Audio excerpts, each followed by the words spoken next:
पालघरच्या मटण विक्रेत्यांकडून नागरिकांच्या जीवाशी खेळ सुरू असल्याचं पाहायला मिळत आहे आणि विक्रीसाठी दुकानात ठेवलेल्या मटणावर कुत्र्यांचा ताव सुद्धा पाहायला मिळाला आहे। धक्कादायक प्रकार कॅमेऱ्यामध्ये कैद झालेला आहे आणि डहाणू तालुक्याच्या कासा इथं ही घटना घडली आहे।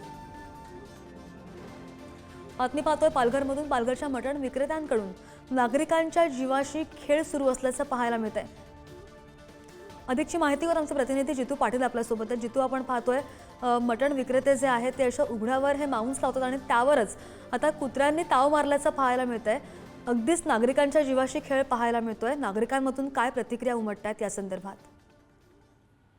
नक्की श्रद्धा, हा प्रकार अत्यंत धक्कादायक म्हणावा लागेल। डहाणू तालुक्यातील कासा येथे घडलेल्या या घटनेने आरोग्याच्या दृष्टीने उपस्थित केले जात आहेत। दुकानात खुलेआम ठेवलेल्या या मटणावर कुत्रे चावा मारत असल्याचं स्पष्टपणे कॅमेऱ्यात कैद झालंय। मात्र दुकानदारांनी याकडे आता दुर्लक्ष केल्याचं दिसून येते। नागरिकांच्या आरोग्याशी खेळ करणाऱ्या या प्रकारामुळे प्रशासनाने आता तातडीने लक्ष देण्याची मागणी जी आहे ती आता ग्रामस्थांकडून केली जाते।